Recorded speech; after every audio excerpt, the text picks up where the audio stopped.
بسم اللہ الرحمن الرحیم۔ آج بچوں ہم جو ہے وہ جس ٹاپک کو آج ہم نے کرنا ہے وہ جیسے کہ آپ لوگوں کو پتہ ہے کہ ہم نے حصہ نظم شروع کر رکھا ہے، اور حصہ نظم میں سے ہم نے اب تک جو ہے وہ حمد اور نعت دونوں کی ہیں، اور آج جو ہے وہ ہم انشاءاللہ تیسری نظم آپ کی پڑھیں گے جس کا نام ہے خدا سر سبز رکھے اس چمن کو مہرباں ہو کر۔ یہ جو نظم ہے اس کے بارے میں تھوڑا سا آپ کو بتاتی چلوں کہ اس کے شاعر جو ہیں وہ اکبر الہ آبادی ہیں، اور اکبر الہ آبادی جو ہیں وہ ان کا جو دور ہے یہ 1846 میں ضلع الہ آباد قصبہ بارہبہ، ٹھیک ہے، قصبہ بارہا میں پیدا ہوئی ہے، ضلع الہ آباد کی قصبہ بارہا میں پیدا ہوئی ہے 1846 میں، اور ان کے جو والد تھے وہ تفضل حسین تھے، اور یہ ان کا اصل نام جو ہے وہ سید اکبر حسین ہے، اور اکبر جو ہے وہ ان کا تخلص بھی ہے۔ تخلص کیا ہوتا ہے؟ جیسے آپ سب کو پتہ ہے کہ شاعر جو ہے وہ اپنا ایک شعر کے آخر میں ان کا ایک شعری نام ہوتا ہے جس کو وہ تخلص کہتے ہیں۔ کچھ لوگوں کا یہ نام فرضی ہوتا ہے، اور کچھ لوگوں کا جو نام ہوتا ہے اس کا حقیقی حصہ جو ہوتا ہے اس کو جو ہے وہ اس کو تخلص کہتے ہیں۔ اب یہاں پہ جو ہے وہ اکبر الہ آبادی جو ہیں یہ اردو ادب کے ایک مشہور اور معروف جو ہے وہ طنزیہ اور مزاحیہ شاعر ہیں۔ اکبر الہ آبادی نے انگریزی تہذیب و ثقافت سے بیزاری جو ہے وہ ان کی شاعری میں، ان کے کلام میں آپ کو جا بجا دکھائی دے گی، اور اس کے علاوہ جو ہے وہ انہوں نے کچھ سنجیدہ شاعری بھی کی ہے اور وہ اس میں بھی کمال رکھتے ہیں۔ پہلا تو یہ ہے کہ ان کا جو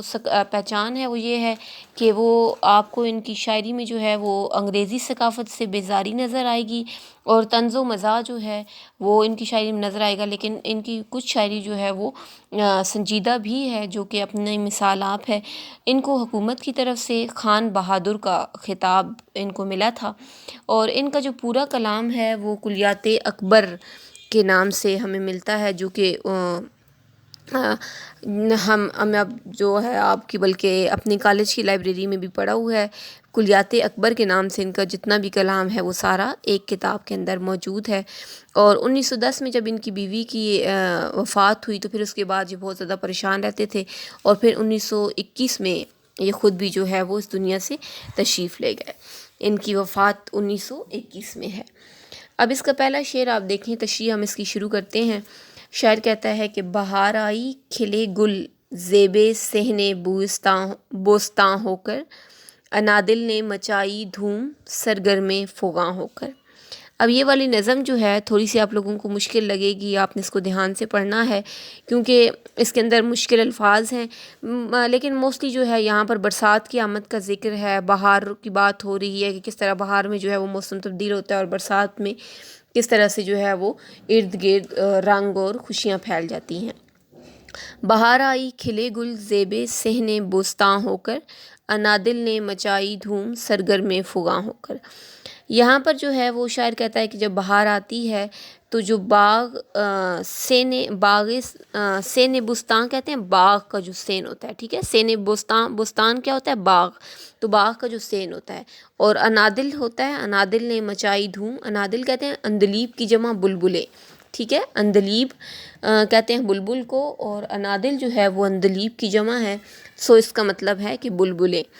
دھوم مچانا یعنی کہ شور مچانا، مشہور کرنا، شور کرنا۔ سرگرم فغاں ہو کر بلند آواز سے، بلند آواز کے ساتھ فریاد کرنا، کہ جب بہار آتی ہے تو باغ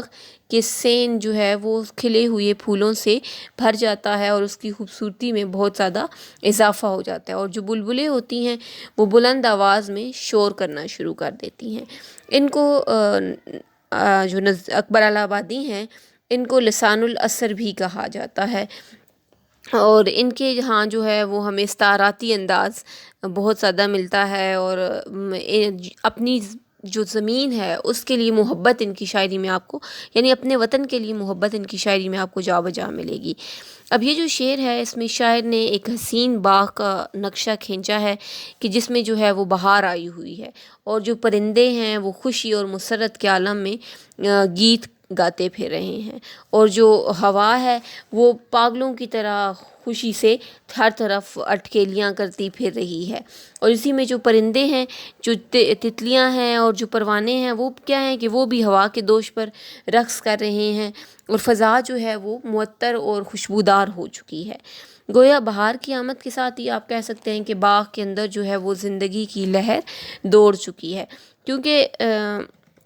بہار سے پہلے باغ نے جو ہے وہ سردی کا موسم دیکھا ہے، اور سردی میں آپ دیکھتے ہیں کہ درخت جو ہوتے ہیں وہ پتوں سے محروم ہو جاتے ہیں، باغ جو ہیں وہ ایک طرح سے ویران ہو جاتے ہیں۔ لیکن جیسے ہی بہار آتی ہے تو ہر چیز جو ہے وہ خوبصورتی کا منظر پیش کرنا شروع کر دیتی ہے۔ ٹھنڈی ٹھنڈی ہوائیں جو ہیں وہ ہر طرف چلتی ہیں، اور درخت ہرے بھرے اور جاذب نظر آنا شروع ہو جاتے ہیں، اور تر و تازہ جو سبز پتے ہیں وہ ایسے لگتا ہے کہ وہ ان کی شاخیں، جو درختوں کی شاخیں ہوتی ہیں، وہ خوبصورت پتوں سے، تازہ پتوں سے بھر جاتی ہیں، اور باغ کا جو سارا صحن ہے وہ سبز منظر آپ کو پیش کرتا ہے۔ یوں لگتا ہے کہ کسی نے سبز قالین جو ہے وہ ہر طرف بچھا دیے ہوں، اور ہر طرف جو ہے وہ پودوں کی خوبصورتی آپ کو دیکھنے کو ملتی ہے۔ ایک شاعر کہتا ہے کہ موسم ہے نکلے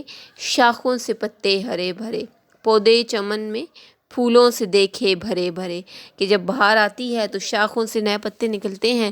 اور پودے جو ہے وہ پھولوں سے بھر جاتے ہیں۔ جہاں پھول کھلے ہوں تو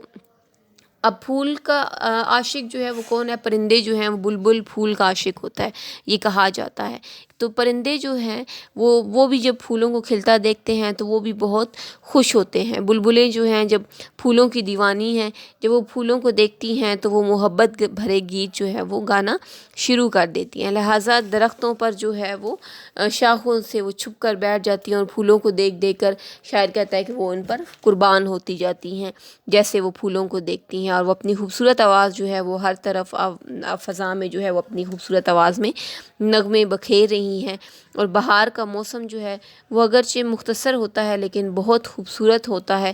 اور پھول بھی جو ہے وہ آپ دیکھیں کہ ان کی بھی ایک مدت ہوتی ہے، اور پھر اس کے بعد پھولوں کو بھی مرجھا کر جو ہے وہ فنا ہو جانا ہے، کیونکہ خزاں بہار کے بعد جو ہے وہ ان پر حملہ آور ہوتی ہے۔ اس لیے بلبلیں جو ہیں وہ خوش تو ہیں، لیکن وہ فریاد بھی کرتی ہیں، کیونکہ وہ کہتی ہیں کہ